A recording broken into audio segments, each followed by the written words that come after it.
오늘 저희들이 주신 하나님의 말씀을 같이 찾겠습니다. 구약성경 시편 1편, 잘 아시는 말씀인데요. 시편 1편 1절에서 3절까지 말씀을 우리 짧으니까요, 우리 다 같이 한 목소리로 크게 우리 합독하도록 하겠습니다. 시편 1편 1절에서 3절까지 시작. 복 있는 사람은 악인들의 꾀를 따르지 아니하며 죄인들의 길에 서지 아니하며 오만한 자들의 자리에 앉지 아니하고 오직 여호와의 율법을 즐거워하여 그의 율법을 주야로 묵상하는도다. 그는 시냇가에 심은 나무가 철을 따라 열매를 맺으며 그 잎사귀가 마르지 아니함 같으니 그가 하는 모든 일이 다 형통하리로다. 아멘. 3절까지 읽었습니다. 오늘 혼돈의 시대에 믿음의 그리스도인이라는 제목으로 우리 정성우 목사님 저희들에게 귀한 말씀 전해주실 텐데요. 우리 한번 힘차게 한번 박수로 목사님 환영합니다. 한 번만 더. 네, 환영합니다.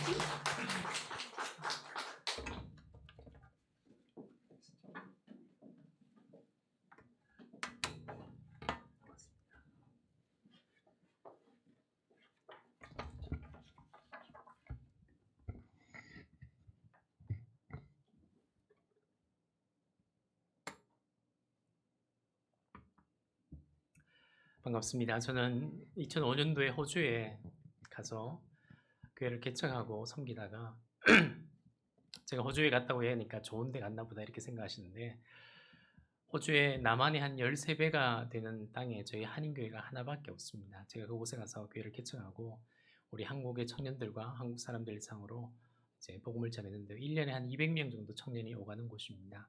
그곳에서 지난 6년 동안 섬기다가 작년 2월에 한국에 5주 동안의 일정으로 오게 됐는데요. 3월 초에 코로나가 확산되면서 호주 국경이 지금까지 닫혀 있습니다. 그래서 저는 돌아가지 못하고 결국 제 후임 목사를 구해서 교회를 섬기게 하고, 저는 하나님께서 다시 한국으로 오라 하시는 것 같다, 이렇게 저는 믿고 제가 한국에서 다시 사역을 준비하고 있습니다. 그런 가운데 우리 그리스도의 교회에 말씀을 전하게 되었습니다. 오늘 저와 여러분이 시편 1편 1절에서요 3절까지의 말씀으로 여러분과 함께 은혜 나누기를 원합니다. 제 목소리가 잘 들립니까? 제가 잘 모르겠는데요. 제가 지금 통 안에 있기 때문에 이 통 안에 굉장히 많이 울리거든요. 그래서 제가 여러분의 표정을 또 보지 못하기 때문에 여러분들이 고개를 끄덕이시면서 좀 동의해 주시면 좋겠습니다. 여러분, 시편 1편의 말씀은 저희들은 늘 익숙하게 봐온 말씀입니다. 그죠? 그렇기 때문에 여러분들이 선입견으로 이 말씀을 대하지 않기를 바랍니다. 우리가 하나님의 말씀을 늘 대할 때마다 낯설게 보는 훈련이 필요합니다. 하나님은 위대하시고 온 우주를 창조하신 분이기 때문에 그분의 뜻이 심오하기 때문에 그 앞에 나갈 때 늘 하시는 말씀, 늘 똑같은 하나님이 아니라 그 동일하신 하나님이 늘 새로움으로 다가오는 그런 은혜를 경험하면 좋겠습니다. 여러분, 오늘 1절의 시작은 이렇게 시작합니다. 복 있는 사람은 이라고 성경은 시작합니다. 시편은 150편으로 되어 있는데 그 첫 구절이 바로 이 복 있는 사람으로 시작합니다. 그 말은 시편 150편의 모든 내용들은 복 있는 사람의 내용을 담고 있다라는 것으로 우리에게 말씀해 주고 있습니다. 사랑하는 여러분, 이런 복에 대해서 한번 생각해 보셨습니까? 복이 뭐죠? 왜 성경은 성공한 사람은 이라고 이야기하지 않고, 아니면 잘생긴 사람, 돈 많은 사람이 라고 시작하는 것이 아니라 왜 복 있는 사람이라고 성경은 우리에게 말씀해 주고 있을까요? 여기서부터 우리가 한번 시작해 보면 좋겠습니다. 혹시 제가 여러분에게 한번 물어볼게요. 혹시 집에 냉장고 없으신 분 한번 손 들어 보십시오. 우리 집에 냉장고가 없다. 제가 하나 사드리려고요. 혹시 집에 전자레인지가 없다. 여러분, 웬만한 가정에 우리는 이 모든 것을 다 가지고 있습니다. 그런데 제가 가끔씩 탈북하신 분들의 간증을 들으면 참 놀라운 사실을 많이 경험합니다. 그분들이 인천공항에 도착하자마자 이제 국정원에서 나오신 분들이 화장실 다녀오십시오 이렇게 하면 어떻게 합니까? 화장실이 자기가 북한에 살던 집보다 더 깨끗하다, 여기서 누워 잘 수도 있겠다, 이런 이야기를 합니다. 그리고 화장실에 갔다가 오면 손을 씻으려고 하는데 수도꼭지가 없는 겁니다. 그래서 나와서 묻습니다. 물을 어떻게 쓰냐고. 그래서 손을 갖다 대면 나온다고. 그래서 그 손을 갖다 대고 물이 나오는 것을 보면서 깜짝 놀라는 겁니다. 여러분, 그들은 북한에 있는 동안에 한겨울이 되면 하루에 하는 일이 뭐냐면 물을 떠오고 땔감을 주워오는 일이 하루에 일과였다고 얘기합니다. 그래서 아침에 그 추위를 견디면서 세수를 하려면 엄마가 아침 일찍 땔감으로 물을 끓여 놓으면 한 바가지로 세수를 했다라고 얘기합니다. 근데 한국에 오니까 어떻죠? 왼쪽으로 돌리면 뜨거운 물이 나오고 오른쪽으로 돌리면 찬물이 나옵니다. 그것에 놀라서 충격을 받을 뿐만 아니라 밖에 사람도 없는데 24시간 가로등이 밤에 불이 켜져 있고 스위치를 켜면 전기가 들어와서 정전이 안 되는 것을 보고 그들은 감탄합니다. 어떤 분은 그렇게 얘기합니다. 자기는 1년을 살면서 계란 하나를 먹는 게 힘든 일이었는데 계란 하나를 구하면 그것을 가족 수대로 삶아서 나눈 다음에 나눠줬다고 이야기합니다. 우리 중에 그렇게 먹는 분 아무도 안 계시죠?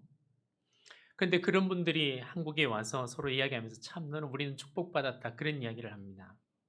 여러분, 복이라는 것은 너도 있고 나도 있고 우리가 모두가 다 가지고 있는 것을 복이라고 이야기하지 않습니다.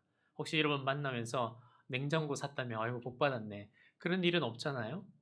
성경이 복이라고 이 단어를 선택한 것은 누군가에게 선택적으로 주어진 것이라고 하기 때문에 복이라는 단어를 썼다라는 것입니다.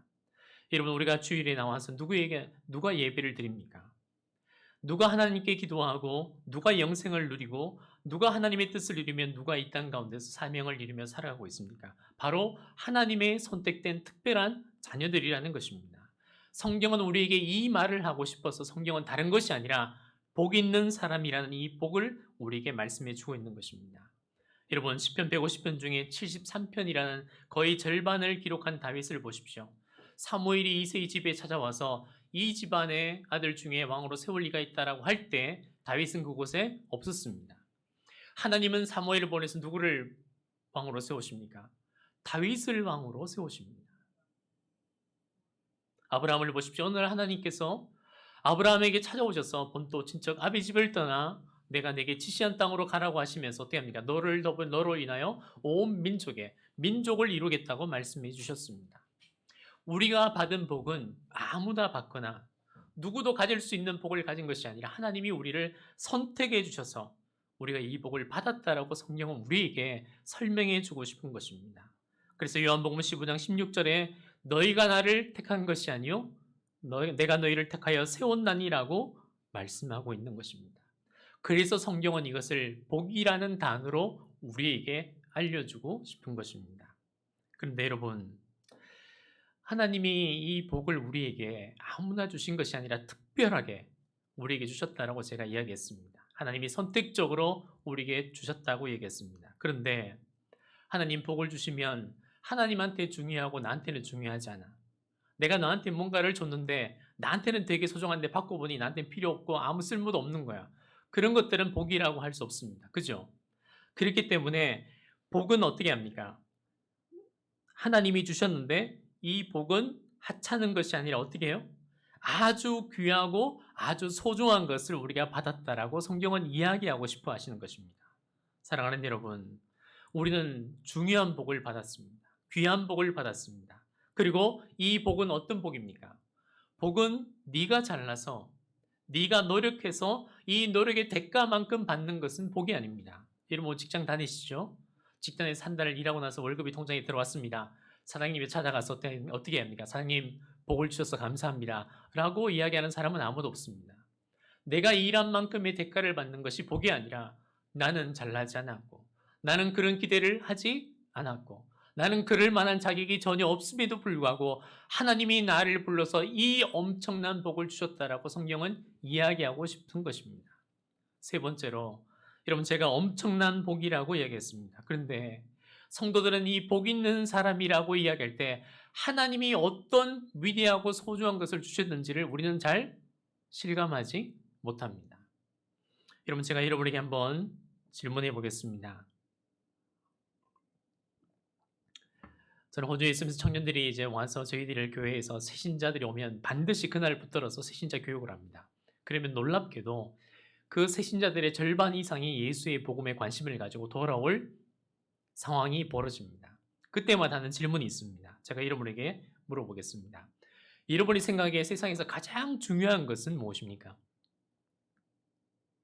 여러분이 생각하기에 세상에서 가장 중요한 것은 무엇일까요? 어떤 사람에게 물어봅니다. 세상에 가장 중요한 것이 뭐니? 라고 얘기하면 가족입니다. 저희 아내입니다. 아들입니다. 자식입니다. 부모님입니다. 돈입니다. 성공입니다. 명예입니다. 세상 사람들은 전부 다 다르게 이야기할 수 있습니다. 그러나 모든 세상 사람들이 모두 동일하게 이거는 세상에서 가장 중요합니다라고 이야기할 수 있는 것이 무엇일까요? 저를 뚫어지게 바라보니까 얼마나 감사한지. 여러분, 세상에서 가장 소중한 것은 생명입니다. 생명이 있고 난 다음에 돈이 의미가 있는 거고, 생명이 있고 난 다음에 부모가 의미 있고 내 자녀가 의미 있는 겁니다. 생명이 없이는 세상에 중요한 것이 없습니다. 세상에서 가장 중요한 것은 뭐요? 생명입니다. 자, 그러면 제가 다시 한번 질문해 보겠습니다. 1부 때도 질문했는데 대답을 너무 잘해 주셨거든요. 2부 때도 대답을 잘해 주시면 좋겠습니다. 나는 이 한 번의 인생을 사는데 한 몇 년 정도 살면 좋겠다 이렇게 생각하십니까?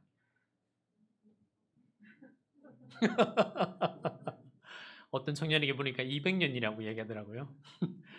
여러분, 얼마 정도 나는 기대 수명을 계산하고 살아가고 있다라고 여러분 생각합니까? 나는 얼마 정도 살면 좋겠다. 전사님, 몇 년 정도요? 90년. 오전 전사님한테 또 물어봐야 되겠네. 차이가 나면 안 되니까. 자, 90년의 인생을 산다고 칩시다. 내 인생의 90년의 인생을 통틀어서 가장 중요한 한 개의 질문을 던질 수 있고 그 질문에 답을 해준다면 여러분은 어떤 질문을 하겠습니까? 내 인생을 통틀어서 가장 중요한 질문을 던져야 되겠는데 내 인생의 가장 중요한 한 개의 질문이고 이 질문에 답을 얻을 수 있다면 여러분은 어떤 질문을 하겠습니까? 여러분들이 지금 생각하고 있는 것은 뭔가 멀리 벗어나고 있을지도 모른다는 저의 의심이 듭니다. 제가 앞에서 뭐라 그랬죠? 세상에 가장 중요한 것은 뭐라고요? 생명이라면 가장 중요한 질문은 이 생명이 어디서 왔고 이 생명이 이 우주가 어떻게 존재하게 되었고 이 죽음 이후에 어떻게 되는가를 물어야 가장 중요한 질문입니다. 맞죠? 근데 성경은 어떻게 얘기합니까? 인생에서 가장 중요한 질문은 이 세상에서 내가 왜 있는 것이고 이 세상은 왜 존재하는 것이고 죽음이 어떻게 되는가가 가장 중요한 질문에 성경은 어떻게 합니까? 성경의 제일 첫머리에 태초에 하나님이 천지를 창조하셨다라고 우리에게 우리 인생의 가장 중요한 그 질문의 답을 우리에게 안겨주고 있습니다. 그렇다면 모든 성도들은 어떤 삶, 어떤 복을 받았습니까? 내 인생의 가장 중요한 것에 대한 답을 하나님이 우리에게 알려주셨습니다. 사랑하는 여러분, 가수로 유명한 박진영 씨가 책을 출간했는데 제목이 무엇을 위해 살죠라는 책의 제목이 있습니다. 그곳에서 자기가 예수를 믿게 된 과정을 이야기하면서 두 가지 분명한 기준을 가지고 진리를 찾았다고 이야기합니다. 첫 번째로는 세상의 존재에 대한 답을 가지고 있을 것. 두 번째는 종교의 시작이 사람이거나 사람이 세운 종교가 아니어야 한다는 이 두 가지 기준을 가지고 세상의 모든 종교를 조사했는데 오직 성경만이 온 우주와 인간의 창조를 가르쳐 주고 있고 오직 성경만이 하나님이 바로 인간에게 하나님 자신이 어떤 분이심을 알려주고 있기 때문에 나는 그곳에서 예수님을 믿게 되었다라고 고백하는 것을 보게 되었습니다. 사랑하는 여러분, 하나님이 우리에게 주신 복은 시시한 게 아닙니다. 하찮은 게 아닙니다. 요한복음 3장 16절에 뭐라고 말씀하십니까? 하나님이 이 세상을 이처럼 사랑하사 뭘 주셨죠? 집을 주셨죠. 돈을 주시고 성공을 주시고 그게 아니라 하나님이 우리에게 이 세상을 사랑하셔서 그 사랑이 최고의 사랑으로 우리를 사랑하셨는데 최고의 사랑의 대상인 우리에게 하나님은 뭘 주시기를? 최고의 것을 주시기를 원하셨는데 누구를? 독생자 예수 그리스도를 우리에게 주셨고 우리는 이 세상에서 최고의 복을 받은 사람이라고 성경은 우리에게 시편 150편의 1절의 첫머리에 그것을 우리에게 이야기해주고 싶은 것입니다. 사랑하는 여러분, 우리는 복된 자인 줄 믿습니다. 그렇기 때문에 어떻게 합니까? 예수님을 우리는 선물로 받았고 성령을 선물로 받아 영생의 복을 받은 우리는 하찮은 복이 아니라 이 세상에서 가장 소중하고 귀한 위대한 복을 받은 자들입니다. 그 위대한 복을 받은 자들의 모습을 이 1절에 어떻게 설명하고 있는지 한번 1절을 다시 한번 읽겠습니다. 1절 읽습니다. 시작. 복 있는 사람은 악인들의 꾀를 따르지 아니하며 죄인들의 길에 서지 아니하며 오만한 자들의 자리에 앉지 아니하고. 저는 오늘 여러분과 말씀을 나누면서 이 복 있는 사람, 하나님의 귀중하고 소중한 그리고 구별된 이 복을 받은 사람, 이 복 받은 사람은 무엇을 하지 않는다라고 우리에게 먼저 설명을 합니다. 사랑하는 여러분, 무엇을 하지 않는다라는 것은 이 복을 받은 사람이 그 복에 대해서 어떻게 생각한다는 것입니까? 그냥 개념으로, 신앙을 관념으로, 그냥 가치관으로 교회 가면 좋지, 감정으로 받아들이지 않는다라는 것입니다. 복 있는 사람은 구체적인 하나님의 은혜, 구체적으로 온 땅 가운데 다스리시는 하나님이 누구이신지, 내가 이 땅에 왜 있는지를 아는 그 사람이기 때문에 무엇을 하지 않는다라고 이야기하는 것은 우리가 가지고 있는 이 신앙의 관념이나 느낌이 아니라 뭐라고요? 실제다라고 우리 가운데 이야기해 주는 것입니다. 믿음이 실제인 사람에게 일하는 일이 무엇입니까? 결단입니다. 나는 이 믿음이 실제하고 하나님의 역사하시고 인도하신다라는 것이 실제하는 사람에게는 결단이 있습니다. 여러분, 성경은 소설이 아닙니다.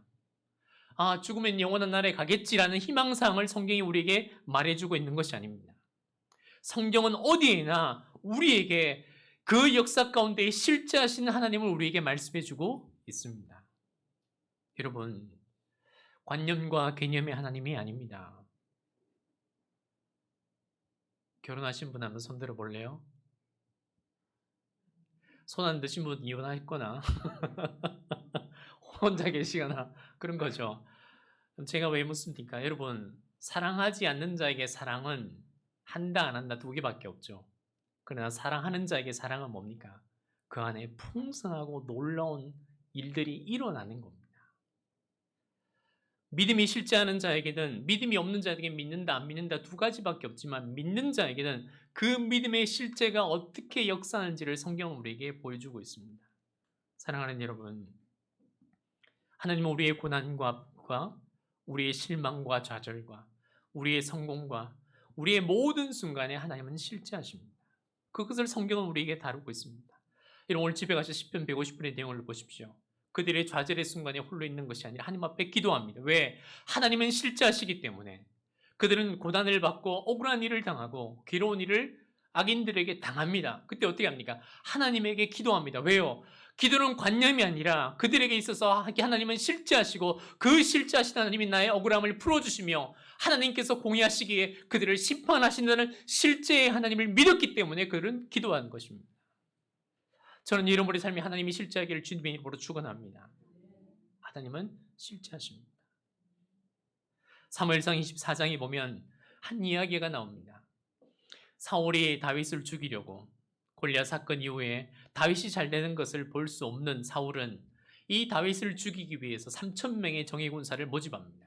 그리고 나서 10년 동안 다윗을 죽이려고 광야를 이잡듯이 뒤집으면서 찾았습니다. 그리고 어느 날 다윗과 그 부하들이 동굴 안에 들어가서 숨을 죽이고 그 군사들이 지나가기를 조용히 기다리고 있는데 다윗이 뒤를 보러 화장실을 가기 위해서 그 동굴로 들어온 겁니다.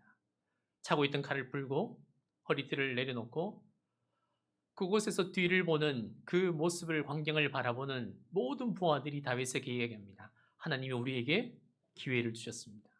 하나님이 이 날을 우리에게 주신 것입니다. 이제 다윗이여, 칼을 들고 가서 이 다윗의 사울을 죽이고 난 다음에 당신이 왕으로 세우기를 우리는 원합니다. 이제 하나님이 기회를 주셨다라고 그렇게 이야기합니다.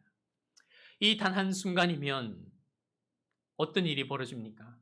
사울을 죽이기만 하면 10년에 쫓기는 삶을 청산할 수 있습니다. 여러분은 쫓기는 삶을 안 당해봤죠? 오늘 밤에 죽을까 살까 이런 긴장하며 이렇게 살아본 적이 없잖아요. 근데 다윗은 어떻게 합니까? 10년의 삶입니다. 오늘 이곳에 있다가 자기가 있다는 것이 알려지면 다른 곳으로 피해야 됐고, 그 피하지 않으면 매일 생명의 위협을 받는 그곳에서 고백한 내용들이 성경에 기록되어 있습니다. 바로 그 순간에 이 10년의 쫓기는 삶을 청산할 수 있는 기회가 왔는데 다윗은 고백하기를 내가 하나님이 기름 부으신 자를 죽일 수 없다고 거절하고 그의 겉옷자락만 베고 그를 보내줍니다. 자, 사울을 보내주었습니다. 그 뒤에 어떻게 되었을까요? 또 쫓겨 다닙니다. 여러분, 그 주위에 있는 사람들이 얼마나 원망이 있을지 한번 생각해 보십시오. 한 번만 그렇게 하면, 이 기회를 잡기만 하면 더 이상 불안과 초조감 가운데 두려움 가운데 살지 않아도 될 그 기회가 있는데 왜 이렇게 하십니까? 라고 얘기했을 때 다윗은 어떻습니까? 하나님이 실제하시고 하나님이 말씀하셨기 때문에 나는 그렇게 결단해서 했다라고 고백하는 것입니다. 다윗에게는 뭐가 이유가 됩니까? 하나님이 이유가 됩니다. 사랑하는 여러분, 여러분이 어떤 일을 하게 되었는데 이제 이 일을 하면 빚쟁이가 절대 찾아오지 않을 기회가 있고 더 이상 은행의 빚을 갚지 않아도 되는 그런 성공의 기회가 왔는데도 불구하고 그것이 하나님이 기뻐하지 않는다면 여러분 포기할 수 있을까요? 이것만 이렇게 선택하면 더 이상 내 가족들이 좀 쉽게 살아갈 수 있고 좀 힘들지 않게 살아갈 수 있는데 생각해보니 내 마음에 하나님의 말씀과 부딪혀서 그것을 포기할 수 있을까요? 그 순간에 찾아왔을 때 여러분이 실제하신 하나님을 이유로 삼고 여러분이 그렇게 살고 있는지 한번 보라는 것입니다. 악인들과 죄인들과 오만한 자들은 자기만 생각합니다. 자기가 삶의 이유입니다. 그러나 우리에게는 어떻게 해요? 하나님이 우리의 삶의 이유가 되고 하나님이 내 행동의 근거가 되어서 살아가는 믿음의 사람들이라는 것입니다. 다윗은 사울을 죽이기를 포기합니다. 자기가 자유할 수 있는 기회를 내려놓고 하나님의 실제하심에 하나님의 이유 때문에 그렇게 하기로 결정하며 살아갑니다. 여러분, 이렇게 하나님이 실제하신다는 것을 믿는 사람들에게 나타나는 특징이 뭐다? 성경은 구별됨이라고 이야기합니다. 구별됨입니다. 하나님이 살아계시고 하나님이 삶의 이유가 되는 사람들에게 반드시 하는 게 뭐다? 구별됨. 그래서 성경이 1절에 악인들의 꾀를 쫓지 아니하며 죄인들의 길에 서지 아니하며 오만한 자들의 자리에 앉지 않는 구별됨이 복 있는 자에게 반드시 나타난다고 우리에게 이야기합니다. 사랑하는 여러분, 제가 한국에 와서 1년 반이 되었습니다. 한국에 와서 교회에서 일하는 여러 가지 일들을 보면서 이 기독교가 우리의 신앙이 이렇게 수없이 비난을 받는 것에 대해서 저는 정말 어려워합니다. 제가 또 목사잖아요. 제가 어디 가면 목사라는 것을 들통날 때가 굉장히 많습니다. 제가 며칠 전에 교육청을 갔다 왔거든요. 우리 딸 때문에. 교육청을 갔다 왔는데 교육청에서 뭐 이렇게 하다가 고맙습니다 하고 그 다음날에 신청을 접수하러 갔습니다. 우리 딸이 이제 검정고시를 쳐야 됐거든요. 호주에서 왔으니까 여기 일반 학교를 못 가고 대안학교를 가서. 근데 그 다음날 거기 일하시는 분이 저를 이렇게 보시면서 서류를 접수하면서 고맙습니다 관리하니까 뭐라고 그러시 아십니까? 목사님이시죠?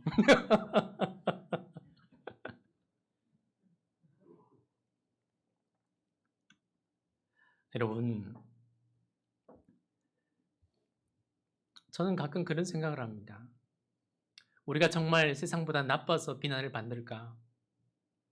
우리가 정말 세상의 사람들보다 더 악한 일을 해서 비난을 받는 것일까? 혹시 여러분들의 생각에 여러분들은 세상 사람들 훨씬 악하다고 생각합니까? 대부분의 그리스도인들은 신실하고 선하고 옳고 착하고 배려하고 사랑하고 그 많은 것을 실천하는 사람입니다. 우리가 세상 사람들보다 악하고 범죄를 많이 해서 욕을 먹는 것이 아니라는 것입니다. 우리가 세상에 비난을 받는 것은 그리스도인들이 생각하고 그리스도인들이 가진 마음이 세상과 비교해서 너무 비슷하기 때문에 그렇습니다. 세상에 벌어지는 수많은 일들을 보면서 거기에 일하는 사람들의 생각과 우리의 생각이 그렇게 다르지 않다는 것입니다. 제가 청년들을 만나면서 그렇게 묻습니다. 너는 앞으로 어떻게 되고 싶니? 저는 앞으로요, 돈을 벌어서 성공하고 싶어요. 교회다니에게 묻습니다. 너는 어떻게 되고 싶어요? 저도 호주에 와서 돈을 벌어서 이렇게 성공하고 싶어요. 믿는 사람이나 믿지 않는 사람의 똑같이 가진 목적이 똑같습니다. 그래서 제가 이야기합니다. 그리스도인들이 훨씬 더 욕심쟁이다. 왜? 세상 사람들은 이 세상에서 열심히 살아서 열심히 공부해서 돈을 벌고 성공해서 잘 살고 싶은 마음이 있는데 그리스도인들도 똑같이 그런 마음을 가지고 거기에 더 얹어서 하나님 때문에 더 잘 되고 싶으니 너희들이 더 욕심꾸러기다. 여러분 세상을 보십시오. 세습하는 교회가 있습니다. 탈세하는 그리스도인이 있고 부동산 투기하는 성도들이 있습니다. 광화문 광장에 가서 대통령이 죽으라고 기도하는 목사가 있고 거기에 아멘하는 성도들이 있습니다. 가짜 뉴스를 퍼뜨리는 성도들이 있고 식당 가서 욕하는 목사가 있고 절에 가서 깽판 도는 무례한 그리스도인들이 있습니다. 여러분 구별된다라는 것은 성경 우리에게 구별된 사람이 복 있는 사람이라고 얘기합니다. 여러분 제가 한 번 더 이야기해 볼까요? 여러분 구별된다라는 것은 내가 복을 받아서 구별된다는 것은 하나님의 입장에서 하나님의 이유가 되어서 그 이유로 내 가치관과 내 생각이 새로워져서 살아가고 있는 모습이 드러난다는 것입니다. 여러분, 여러분들은 이곳에 손님으로 있습니까? 아니면 여러분 주인으로 있습니까? 제가 우리 청년들이 200명이 오가기 때문에 한국에서 예수를 믿고 권사님, 장로님 아들, 딸들에게 이야기합니다. 오자마자 제신자 카드를 작성한 다음에 어느 교회 다녔다. 수많은 교회, 1년에 200명씩 오니까 우리는 거의 1000명의 청년들을 우리가 하면서 전국에 있는 청년들을 다 만났는데요. 교회 다니는 청년들이 올 때마다 그렇게 얘기합니다. 제발 이 교회에 있는 동안에 몇 개월이 될지 모르지만 이곳에 있는 동안에 손님으로 있지 말고 어떻게? 가족으로 있어라. 오늘 여러분 지금 여러분들이 이곳에서 생활하면서 믿음의 생활로 하나님이 불러주셔서 특별한 선택으로 공동체를 이루어 주셨는데 이곳에 있지만 이곳에 손님으로 있는 성도들도 있습니다. 여러분 식당에 가보십시오. 오늘 점심에 뭐 드실 거예요? 끝나고 생각해 봐야죠. 그죠? 끝나고 식당에 가서 중국 음식을 먹었습니다. 짬뽕을 먹었는데 오늘은 너무 짠 거야. 그래서 나가면서 사장님에게 제가 이게 단골인데 일주일에 한 번씩은 꼭 가요. 예배 드리고 나서. 그런데 오늘 너무 짠데요? 이렇게 갔습니다. 그러면 주인장이 어떻게 됩니까? 사장님이 주방에 들어가서 오늘 뭔가를 조리를 잘못했나? 라고 맛을 보고 물을 넣고 다시 뭔가를 바꾸어서 원래의 정상대로 만드는 것이 주인의 책임입니다. 여러분 교회에 와서 다른 사람들이 어려울 수 있어요.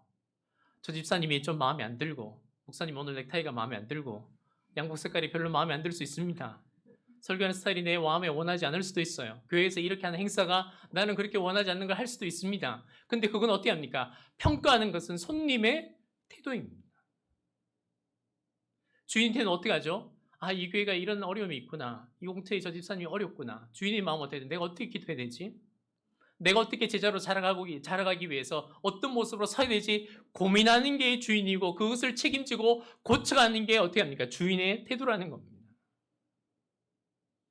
여러분 헌금을 왜 냅니까? 저는 5년 동안 설교하면서 우리 성도들에게 헌금에 대한 원칙만 이야기합니다. 헌금이 뭐냐? 저는 우리 모든 청년들이 저희 교회에 와서 돈 벌러 왔기 때문에 농장에서 돈 벌러 왔기 때문에 헌금에 대해서는 딱 한 개의 원칙만을 이야기합니다. 하나님께 받지 않았다면 절대 드리지 마라. 하나님께 받은 사람들만이 드릴 수 있는 게 헌금이지 하나님께 받았다라고 생각하지 않는데 드리는 것은 뇌물이다. 하나님 뇌물을 드립니다. 제가 잘 먹고 잘 살게 도와주십시오라고 생각하는 사람 다 절에 가라. 우리 교회 오지 마라. 여러분 우리가 헌금을 드릴 때 하나님께 받은 것을 감사히 드리는 것이고 내가 하나님 앞에 헌금을 더 드리고 싶은 이유는 뭐냐면 하나님 이 땅 가운데 수많은 일들이 일어나는데 저는 이 땅 가운데 하나님의 나라가 이 교회와 이 성도들을 통해서 빨리 확장되기를 더욱더 소망합니다. 저는 이 하나님께 받은 것을 더 많이 드려서 하나님의 나라가 우리 교회와 우리 성도들과 이 땅 가운데 더 속히 확장되어서 하나님의 영광이 드러나기를 원합니다라고 하는 사람들 어떻게 해요? 10의 2조, 10의 3조도 드릴 수 있는 겁니다. 이게 구별된 사람의 생각입니다. 그런데 성도들을 만나보면 자기가 무슨 생각을 하고 있는지 그것을 하나님의 이유로 내가 생각하고 사고하고 행동하고 있는지에 대해서 전혀 어떻게 합니까? 구별됨이 없는 일들이 너무나 많이 생기는 것입니다. 사랑하는 여러분, 예수님께서는 우리를 부르셔서 뭐라고 하셨으면 너희는 소금과 빛이라고 이야기하지 않으셨습니다. 뭐라고 얘기했죠? 너희는 세상의 소금이요 너희는 세상의 빛이다라고 얘기하셨습니다. 우리는 이 세상에 뭐가 있습니까? 책임이 있습니다. 왜? 우리가 주인으로 살기 때문에 주인의 마음을 가진 청지기로 하나님이 이 땅에 보내셨기 때문에 우리를 향하여서 너희는 이 땅을 가서 다스리라고 하셨기 때문에 하나님의 뜻이 이루어진 청지기의 마음으로 이 땅을 주인의 마음으로 다스려야 될 책임이 있는 것입니다. 저는 뉴스를 볼 때마다 가슴이 아픕니다. 여러분 4월 16일 세월호가 침몰당했습니다. 전 그 침몰당하는 모든 과정들과 앞으로도 일어나는 모든 과정들 속에 저는 그렇게 생각합니다. 왜 그 침몰당할 때까지 그 배가 불법으로 개조를 하고 그 배가 운행할 수 있도록 운행 여한을 늘려주고 그 많은 불법적인 일들이 행해질 때마다 그곳에 단 한 명의 진실한 그리스도인, 하나님을 이유로 삼고 살아가는 이 땅에 하나님의 뜻이 이루어지기를 원하는 선하고 신실한 믿음의 크리스찬이 있다면 그렇게 되었을까? 에리츠 공주의 수많은 사람들이 그 정보를 빌미로 자기의 집을 땅 투기하기 위해서 그 땅을 샀을 때 그곳에 단 한 명의 신실한 직원이 있어서 이렇게 하는 것이 부당하다라고 이야기하고 그것들을 고쳐줄 수 있는 많은 그리스도인이 하나님을 이유로 나설 수 있는 그리스도인 단 한 명의 그리스도인이 없었을까? 여러분이 TV를 보면서 성추행을 당한 여군이 자살을 했습니다. 아유 안타깝다. 저는 그렇게 느끼지 않습니다. 안타깝죠. 너무 괴롭죠. 저는 그렇게 생각하는 겁니다.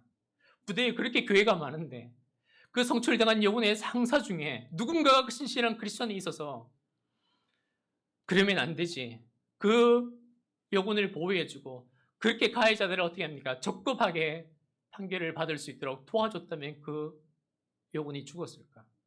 왜 그곳에는 왜 신실한 한 명의 그리스도인이 없었을까? 라는 것에 안타까운 마음을 가지고 있는 것입니다. 주님 우리에게 너희는 세상의 소금이다. 너희는 세상의 빛이다라고 하는 것은 이 세상이 잘못될 때 누구의 책임? 우리의 책임이 있다라는 것입니다. 제가 한국에 와서 정치와 교회 다니는 분들을 보면서 왜 우리는 진리를 발견하고 살아가는 그 진실의 입각에서 우리의 삶을 결정하는 한국의 그리스도인들이 이렇게 많은데 그럼에도 불구하고 왜 이렇게 혼란스러울까를 생각해 봅니다.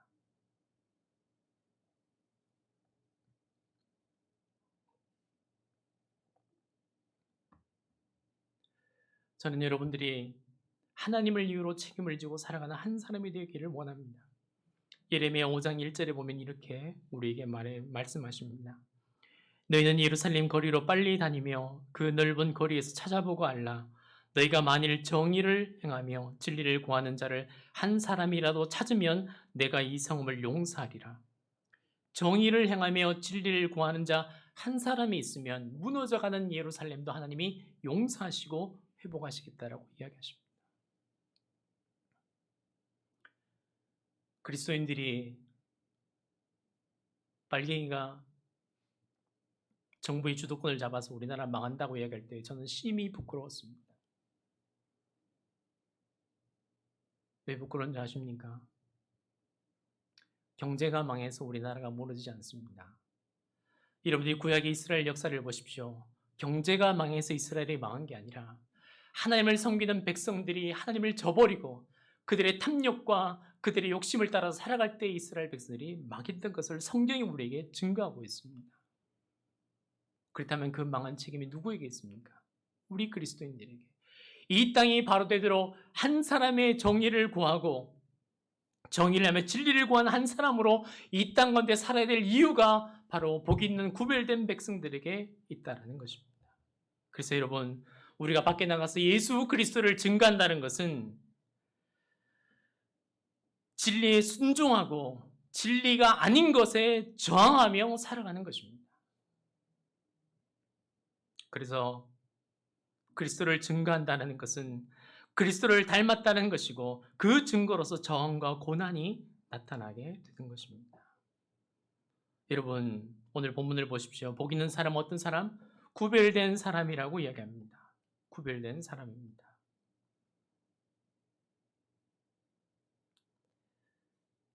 제가 1부 때 설교를 너무 오래 해가지고 지금 약간 걱정이 됩니다.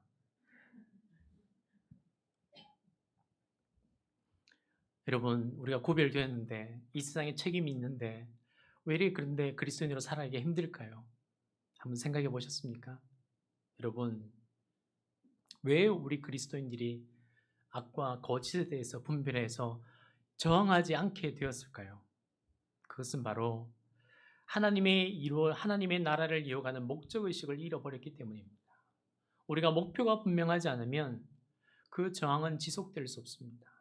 사랑하는 여러분, 과거 일본에 우리가 36년 동안 식민지대를 받는 동안에 수많은 독립투사들의 그들의 한 행적을 우리는 알 수 있습니다. 근데 제가 책을 낸 동안에 어떤 글을 보니까 일본군들이 생각하기에 이 만주벌판에서 여기서부터 저기까지는 이 추위에 도저히 갈 수 없다라고 생각해서 다른 루트로 갔을 것이다라고 생각했다는 겁니다. 근데 놀랍게도 독립군들은 영하 3, 40도의 그 만주벌판을 뚫고 그곳을 지나갔다라는 기록이 있습니다. 근데 여러분 한번 생각해 보십시오.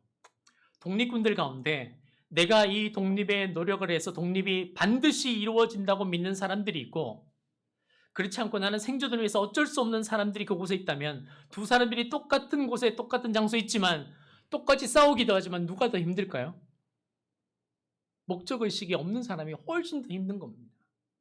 신앙생활하면서 여러분들 어떤 목적의식을 가지고 있습니까?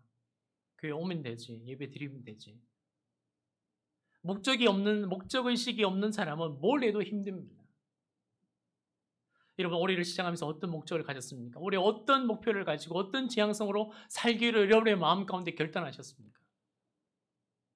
그 목표를 잃어버린 사람에게는 모든 것이 힘이 됩니다. 그러나 여러분, 우리 안에 하나님의 그 목표로 우리 안에 내적 가치가 100% 세워져 있으면 힘들고 어려워도 그것을 이겨낼 수 있는 것입니다. 그래서 어떻게 합니까? 이 구별된 사람들은 자기 안에 뭘 가지고 있어요? 소망을 가지고 있는 것입니다. 여러분, 혹시 여러분들 지금까지 살아오면서 죽고 싶은 때 있었어요? 여기까지만 살았으면 좋겠다, 그런 순간이 있던가요?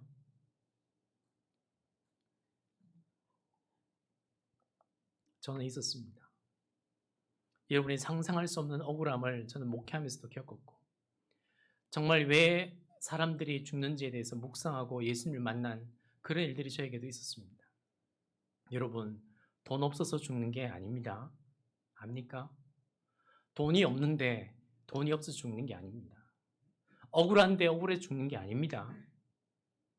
돈이 없는데 내가 열심히 일해서 돈을 벌어서 살 수 있다는 소망이 있으면 안 죽습니다. 내가 억울한데 이 억울함을 가지고 저기 경찰에 가서 내 억울함을 호소하면 그것이 공의롭게 정의롭게 이 문제를 해결해서 내 억울함을 풀어줄 것이라고 믿으면 그 소망을 가지고 있는 사람은 죽지 않습니다. 사람은 언제 죽는지 아십니까? 소망을 잃어버리면 죽습니다. 여러분, 어떤 소망 가지고 살아갑니까? 이 소망이 우리 안에 충만해지고 채워지려면 어떻게 해야 되죠? 2절을 우리 함께 읽겠습니다. 2절 우리 함께 읽겠습니다. 시작. 오직 여호와의 율법을 즐거워하여 그의 율법을 주야로 묵상하는 자로다. 여러분, 여기 주야로 묵상한다라는 것은 기본적으로 시간을 이야기합니다. 우리 모든 삶의 우선순위가 하나님의 말씀을 통하여서 이루어지는, 하나님이 이유가 되는 삶을 복된 사람은 산다라는 것입니다. 그리고 주야로 묵상한다는 것은 무엇입니까? 주야, 낮과 밤, 우리 인생에 좋은 때가 있습니다. 행복하고 평안하고 하나님이 주시는 복 가운데 평안함을 누릴 때만 하나님의 말씀이 필요한 것이 아니라, 어두운 시간이 우리 가운데 왔을 때, 죽고 싶고 괴롭고 아프고 우리가 견딜 수 없는 일을 겪은 그 순간에도 어떻게 합니까? 하나님의 구별된 백성들은 그 말씀을 붙들고 살아간다라고 성경은 이야기하고 있는 것입니다. 사랑하는 여러분, 여러분에게 물어보겠습니다. 하나님의 말씀을 읽으면, 하나님의 말씀을 묵상하고 하나님을 만나면 변화됩니까? 안 됩니까? 근데 왜 안 변화됩니까? 변화됩니다. 하나님의 말씀을 묵상하고 그 말씀 앞에 서는 자가 변화됩니다. 왜 변화될까요? 그것은 바로 그 말씀의 현재성이 있기 때문에 그렇습니다. 하나님은 내 감정과 내 생각과 내 환경에 상관없이 나에게 다가오셔서 말씀하시는 분이 아니십니다. 하나님은 내게 필요한 것을 말씀하시고, 나의 어려움에 말씀하시고, 나의 슬픔과 아픔과 나의 괴로움 가운데 오셔서 말씀하시는 분이라는 것입니다. 그래서 어떻게 합니까? 하나님, 우리의 상을 외면한 채 하나님이 하고 싶어 하시는 말씀을 하시는 것이 아니라, 내가 어떤 단계에 있든지 그 순간에 그 현재에 오셔서 우리 가운데 말씀해 주시는 것입니다. 그래서 3절을 보십시오. 그 말씀해 주시던 말씀으로 살아가는 자가 어떤 모습으로 살아가는지를 결론적으로 이렇게 이야기합니다. 우리 3절 함께 읽겠습니다. 시작. 그는 시냇가에 심은 나무가 철을 따라 열매를 맺으며 그 잎사귀가 마르지 아니함 같으니 그가 하는 모든 일이 다 형통하리로다. 여러분 여기 그는 복 있는 사람은 이라고 이야기하면서 여기서 중요한 두 단어가 뭐냐면 열매와 형통입니다. 저는 이 두 단어가 같은 의미로 쓰였다라고 생각합니다. 여러분 형통하면 생각나는 사람이 누구죠? 요셉입니다. 요셉. 여러분 창세기 39장에 보면 요셉은 형들에게 팔려서 이집트로 끌려왔고 이집트에 끌려와서 보디발에게 노예로 팔립니다. 여러분들은 이 한 가지 문장에 여러분들은 어떻게 합니까? 많은 것을 볼 수 있습니다. 형들에게 팔았습니다. 팔렸습니다. 여러분 어떨까요? 어제는 귀한 자식에서 오늘은 노예가 되었습니다. 어떨까요? 인생의 비참함을 우리는 경험하면 살아갈 수 있는 소망이 없습니다. 어제까지는 그 집이 중요하고 채색 옷으로 입은 귀한 아들이었는데 오늘은 어떻게 해요? 노예 시장에 서 있는 물품이 되었습니다. 보디발은 왜 요셉을 샀을까요? 뭘 보고? 여러분 냉장고 뭘 보고 삽니까? 기능, 디자인, 가격 아닙니까? 그러면 보디발이 요셉을 살 때 뭘 보고 샀을까요? 물품이니까. 젊었나 늙었나? 늙으면 안 사야 되잖아요. 너무 병들면 안 사야 되잖아요. 그러니까 어떻게 합니까? 노예시장에 노예를 파는 사람이 이야기합니다. 젊습니다. 이빨을 보여주면서 튼튼합니다. 그리고 몸을 보여주는데 깨끗합니다. 이렇게 상품입니다. 그래서 보디발이 사갔겠죠. 여러분 보디발의 집에 갔습니다. 시간이 흘러서 보디발은 요셉을 가정 총무로 세웠다라고 성경은 이야기하면서 그에게 자기의 전 소유를 다 맡겨버렸다라고 이야기합니다. 그때 요셉의 모습을 창세기 39장 3절에 설명하기를 그의 주인이 여호와께서 그와 함께 하심을 보며 또 여호와께서 그의 범사에 형통하게 하심을 보았다라고 두 번이나 보았다라고 이야기합니다. 보디발의 눈에 하나님이 보입니까? 안 보입니까? 안 보입니다. 더욱이 보디발은 하나님을 모릅니다. 그럼에도 불구하고 성경은 여호와께서 요셉과 함께 하심을 보았고 요셉을 통하여서 하나님이 그를 형통하게 하심을 보았다라고 이렇게 설명하고 있습니다. 여러분, 그래서 성경은 우리에게 형통과 열매가 무엇이냐면 성공과 잘 되는 것이 아니라 성도의 삶으로 하나님이 어떤 분이신지를 잘 드러내고 살아가는 그 자를 보면서 하나님은 형통하다 이렇게 얘기하는 것입니다. 요셉은 노예입니다. 보디발은 왕의 친위대장입니다. 왜 그 많은 재산을 노예인 요셉에게 주었을까요? 제가 일부에도 물어봤는데 우리 권사님 손 들어 보십시오. 권사님 계세요? 안 계세요? 우리 오늘 예배 드리시는 분 우리 재산이 얼마나 됩니까?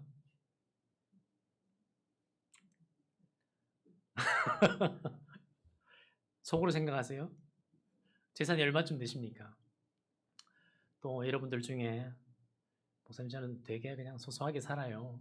그냥 뭐 건평 한 100평에 대지 한 300평에 겨우 굴러가는 벤츠 한 3대 몰고 되게 힘들게 살아요. 뭐 그렇게 얘기하시면 안 됩니다. 여러분 한번 생각해 보십시오. 여러분들 중에 한 1,000억 재산이 있습니다. 근데 그거를 외국인 노동자 중에 한국말도 못하고 한국의 법도 모르고 한국의 경제도 모르는 그 사람에게 1,000억을 주면서 이 재산을 네가 관리해라고 할 수 있을까요? 없을까요? 없습니다. 요셉은 히브리 사람이고 끌려온 곳은 이집트입니다. 근데 일을 시키려면 어떻게 해야 됩니까? 이집트의 말을 가르쳐야 됩니다. 어떻게 해요? 여러분 외국인 노동자가 처음에 와서 일할 때 어떻게 합니까? 와, 가, 다 단어만 이야기합니다. 이거에 저거에 짧은 단어만 알면 됩니다. 그걸로 충분히 노예를 부리고 살면 됩니다. 근데 이 요셉은 어떻게 하고 있다는 겁니까? 요셉은 이집트 연애에 능통하게 배울 뿐만 아니라 그는 법과 경제를 다 배우는 겁니다. 여러분 그렇게 배우면 월급을 더 줍니까? 노예가 월급을 더 줍니까? 아니면 노예가 그렇게 열심히 하면 노예에서 자유를 줍니까? 아무것도 아닙니다. 여러분 가정 총무가 되면 그에게 월급을 더 줄 수 있습니까? 아닙니다. 가정 총무가 되면 조그만한 일을 하던 노예에서 그 모든 일을 맡는 노예가 될 뿐입니다. 그렇다고 자기에게 이익이 오거나 혜택이 오는 것도 아닙니다. 그래서 보디발이 어떻게 합니까? 요셉에게 무엇을 발견한 것입니까? 요셉은 비록 우리 집의 노예로 살고 있지만 노예처럼 살아가지 않고 그의 모습에서 하나님이 나의 소망이 되시고 하나님은 사람을 차별하지 않으시고 하나님은 나와 함께 하실 뿐만 아니라 하나님은 죄와 거짓을 싫어하시며 하나님은 성실하시고 신실하시다는 것을 자기의 삶으로 설명해내고 있기 때문에 하나님은 그의 삶을 보면서 어떻게 합니까? 비록 이 세상이 준 신분은 노예이지만 하나님이 보시기에는 그는 어떠하다? 형통하다라고 이야기하는 것입니다. 사랑하는 여러분, 저는 오늘 이 그리스 은혜교회 우리 사랑하는 모든 성도님들이 나의 삶으로 이 교회 공동체를 통하여서 예수님이 누구이신지, 예수님이 과연 우리를 통해서 무엇을 하셨는지, 그리고 예수님의 마음이 무엇인지를 여러분의 삶을 통하여서 설명해내는 일에 절대 실패하지 않는 성도와 공동체가 되기를 주님의 이름으로 축원합니다. 제가 호주에서 5년 사역을 했습니다. 정말 죽어가는 영혼들이 돌아오는 그런 놀라운 사건들을 많이 경험했습니다. 그 가운데 한 청년이 복음을 접하고 성경 공부를 하면서 어느 날 저에게 그런 이야기를 했습니다. 목사님, 저는 돈을 벌러 이곳에 왔습니다. 그리고 돈을 벌고 목사님 만나서 성경 공부를 하고 예수를 믿었습니다. 근데 목사님을 보니 돈을 벌러 온 것도 아니고 그 작은 헌금으로 목사님이 부자 되는 것도 아니고 애들이 좋은 교육을 받으러 온 것도 아니고 제가 목사님과 함께 있어 보니 목사님은 정말 하나님 때문에 이곳에 왔습니다. 라는 고백을 듣게 되었습니다. 말씀을 맺습니다. 사랑하는 성도 여러분, 사랑하는 일에 실패하지 않기를 바랍니다. 여러분을 통하여서 예수님의 사랑이 무엇인지, 여러분을 통하여서 내가 믿는 하나님이 어떤 분이신지를 여러분의 가정과 직장과 이 세상에 설명해내는 그런 복된 구별된 삶을 살아가기를 주님의 이름으로 축원합니다. 함께 기도하겠습니다. 이제 우리 기도할 때 하나님, 이 세상에 부자인 나를 설명하고 돈 많은 나를 설명하고 잘생긴 나를 설명하고 좋은 집에 사는 나를 설명하려고 하는 이 세대 속에 하나님이 어떤 분이신지를 설명해내는 복된 자가 되게 해주십시오. 나를 이렇게 하시고 나를 인도하시고 나를 이렇게 세우신 그 하나님의 사랑과 성실하심과 인도하심을 나를 회복해 내계시는 그 하나님의 놀라신 은혜를 이 세상에 설명해내는 주의 백성이 될 수 있도록 나를 붙들어 주시옵소서. 우리 함께 기도하겠습니다.